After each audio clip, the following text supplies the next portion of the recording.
everybody. I'm Karen, Hi, I'm Mae. and we are from Boomers to Gen Z. So this week we're gonna talk about what we're gonna talk about. We're gonna talk about careers. Oh, What was it like? I think you're classified as a career woman, or what Gen Z would call a boss babe. a boss babe. A boss babe. A boss babe. Boss. Oh, Yes, yeah, like that. Boss. a boss. Okay.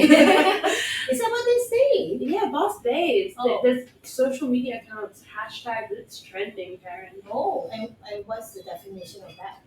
Basically a career-driven woman, and I think that in today's episode, I'd like to understand what was it like when you retired, and technically you're still working. So maybe you should tell us about that. And is it because you find work meaningful? Is it to link to purpose? I don't know. Share. Okay, so I retired last year, right? So and I say retire the word retire loosely because I'm just not finding joy and purpose from my previous career. I'm one of the lucky ones that can actually kind of take a step back, and I do not take that lightly. I appreciate that very much. I took a step back to reevaluate my core value. That's what's very important to me. And I realized that over the years, I compromised my values for others, and it just didn't resonate with me anymore. And it was making me miserable. So I'm not sure if, to be honest, I'm not sure whether it was due to my transition, hormonal changes, or whether it was the work. Okay. But I knew I was not happy, and I knew that I was in that quandary of wondering, is this all I'm living for? Is this what I want?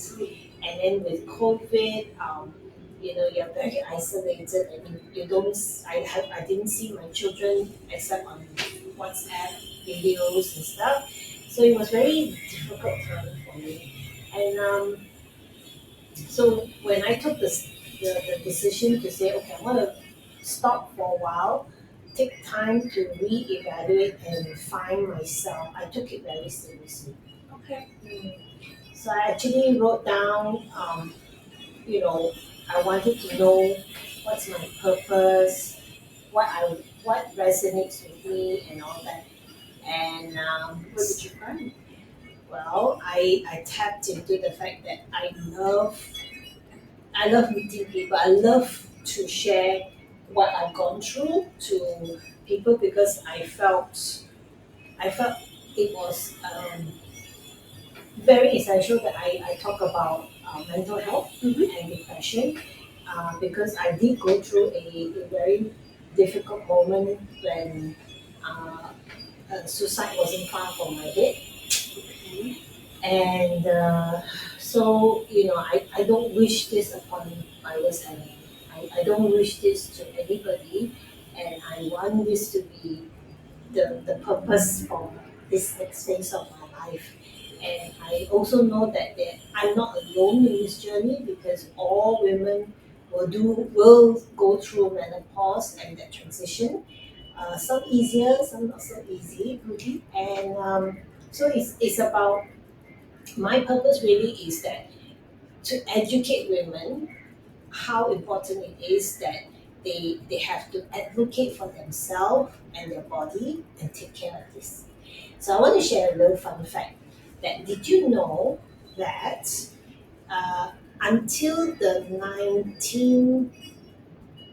1980s, all medical research was never done based on a woman's body. Okay. So you mean to say that all of the statistics and all of the findings that we have up until like probably 1990s It was all primary men. So the study of hormone was never addressed because basically the Western world, what they did was they formulated something totally based on a man's physical being, right? And then and whatever they formulate for the man, they just did a blanket rule and said as long as we halve it, that should suffice for the woman's body. Oh my goodness. Did you know that? I did not know that. Did you know that? So that's why there's just not enough studies and about our body and the hormone. And that's why I'm a ferocious reader, and I listen a lot to audibles and all that, and I just want to keep educating women that hormone is a huge part that plays havoc to our bodies. I mean, like I go through like my period, and my hormonal shifts. I can tell. Like one day I'll be like really sad or super grumpy. The next day I'll wake up in the morning and I notice I got my period. I'm like, oh, that's why. Wow. And whenever I used to hear about menopause and that shift, I always just thought it was just the end of our period. I didn't realize that it came in so much more. Yeah. And of course, hormones do play like a huge role. And to think that a lot of women who retire, they're probably around the menopause age group. Yeah. And I think that like it's good that you found that purpose and you did all of that self searching. But I think a lot of other women they must be quite lost, or they must have lost a sense of purpose, especially with kids perhaps grown up and like now work is over. Yeah. What now? Correct. I mean, it is a whole phase in itself, which I think we should talk about in our next podcast. Okay. But I want to you touch base on the PMS and all that. I just want to share with you how we identify PMS with actually PMS is very similar to menopause. Okay. All right. So the hormone is very dominant for women is estrogen and progesterone. So I kind of call this like the twin sisters. Okay. All right. So when you're at your prime, like you, estrogen, progesterone are very high levels. So estrogen, think of it is your fun sister. She's the party girl and she wants to go party and she's the daring one and she got lots of energy, blah blah blah. And then progesterone is the calm, sensible sister that is like, she puts you to calm and that you can sleep better when you have high progesterone as well. So if you think about your menstrual cycle, the first 14 days, this is at your high level, which means you will notice that your body is like, oh, you can take on challenge, and if my boss scolds me, it's okay, I can handle the stress because your progesterone is helping you with handling those stress levels, right? Now, so those are really good. Then by the say 15 day, that makes the third week per se, that's where your estrogen and progesterone actually drops. Okay? So this is when your body starts to go, I am getting a bit tired, or I'm a little sleepy, or getting very emotional because both your estrogen and progesterone is dropping. So they are not there to cope with it. And this is also why you should change your diet. Okay? So let me repeat. The first 14 days where estrogen and progesterone is very high, you can eat about anything. And you can burn it because you got the energy to burn it. But that week when your estrogen and progesterone level drops, you should change your diet to more fiber and more protein, because then your body actually needs it, and that's where you are not burning so well. You have difficulty to exercise because your body's just not moving and all that jazz. So that's where maybe if your boyfriend says something and you go, oh my god, he doesn't love me. I know that week. I know that week. Yeah. And then you have the week where you have your menses, and then after the week of your menses, immediately the 7 days, your testosterone is the highest. Okay, what is testosterone? This hormone is more male centric, so you can build muscles, you are highly sexed, you feel you can conquer the world, you are brave, that kind of feeling. And so this is the cycle. Okay. right? And that's why I say it's very similar to menopause is because the last week where your estrogen and progesterone drops is exactly what we are going through in a longer period. So that's why the change of diet is super important because we are not able to burn the fat the way we want That's why to. older women gain more weight. Yes. This makes sense. Okay, and that's also why that's another thing I found out. Apparently, estrogen, as your estrogen is reduced, your body wants to find estrogen, okay, from you, and fat creates estrogen. Okay. So that's why a lot of women put on weight because it's multi-pronged. First, you start to be a bit lazy or fatigued, so you're not working out so well. And your metabolic rate is not, working out so well. And then your body instinctively is trying to find estrogen, and fat creates estrogen. So then Okay. your body is naturally trying to create fat so that it can feed the estrogen. Oh, that's a vicious cycle. I know, right? So, but there is hope. There I'm is not happy with this conversation. Okay. right. So So, scientifically, we're doomed. well, the good things to it, if you know the cycle and you know how to listen to your body, then you need to find ways that can help with the whole process. So for every woman, I myself included, we are terrified of the weight gain. You know, it's like the chicken wings and the belly fat and stuff The like love that. handles are too loving. Yes. So what you need to do is find a what they call a baseline exercise. So you need to move more. So if you work in if you want to get to your office, park a little further so you're forced to walk, try to take the stairs.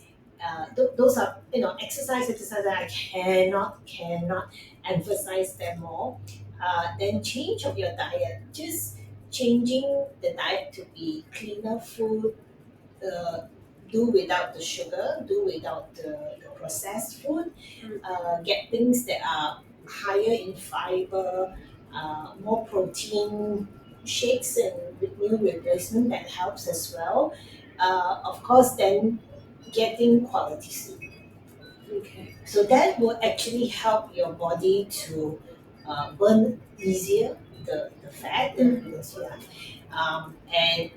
sleep is just essential. I mean, I do not understand some of these the speakers who say who advocates that you can sleep 4 hours a day and go out and do things and that and Yeah, no. I've seen those. I've seen right. those videos and it doesn't make sense. And I'm like I'm with Ariana Huffington on this that sleep is so important. It is just the fact that you do a routine. The routine is something that I cannot emphasize more. Is that you need to find a routine that you can sleep at a regular time, wake up at a regular time, and the minute that your body kind of wakes up naturally, that means your body has had enough sleep, so that's okay. And making that a regular routine, sleeping in cool spaces. Women who are going through menopause, please, you need to cool down your room, have it nice and dim, create that environment where your body physically see that it's time to sleep. Nice. So, like, I think that what I get from what you said is that as much as like you transition, we have transitions in life, right? So we have our careers and the end of our careers where we retire and stuff. But Right. at that time when you find your purpose, it's also about understanding the phase that you're going through in life and aligning that with Yeah. something that's achievable for you, so that you're not irritated. Yeah. And it plays in nicely. Oh yeah, for sure. So I mean, you don't want to be trying to climb Mount Kinabalu when you are 80 years old. Yeah. Struggle, Yeah, right? that's Not that you can't do it, but yeah, so like even for me, like obviously like as like I'm just breaking into my career now, And whenever I have like my period or like I'm going through that week, I feel super down and I feel super grumpy and I'm super unproductive. Right. And I think that what I get from this is like if I were to eat the right foods and if I were to regulate my sleep during that period of time, I know my period's starting, don't be too ambitious. Listen to my body, give my body what it needs so that I can still perform what I'm supposed to do and make those changes to work around it because science is inevitable. Yeah. Right? So it's about actually acknowledging this. Yeah. And then we can also retire and be like Karen and decide to start working again. Especially if we find our purpose and know how to work with our body Yeah. and not against our body. Correct. I think that's the I hope that you understand your cycle and that you can also help with how to plan for your diet changes as well. Yeah. It's super important, really. Yeah, because during my period, I'll still eat all that junk food and stuff because it feels good, right? And then you just feel so sleepy and lethargic, and then you feel bloated and you're in a bad mood. And you just want to wear oversized clothes. Cover You the feel tum-tum. yeah. But like you're right, if I were just to eat a bit better, you'd have the energy from that food and be able to still do things and not feel completely useless. And so I hope that was useful to you guys. Another disclaimer, we are just here for fun, it's just for entertainment, it's our opinion only, and I hope you're enjoying our podcast. So don't forget to leave us some fruitful messages and constructive ones, and we will be happy to answer them all. Thanks. Bye.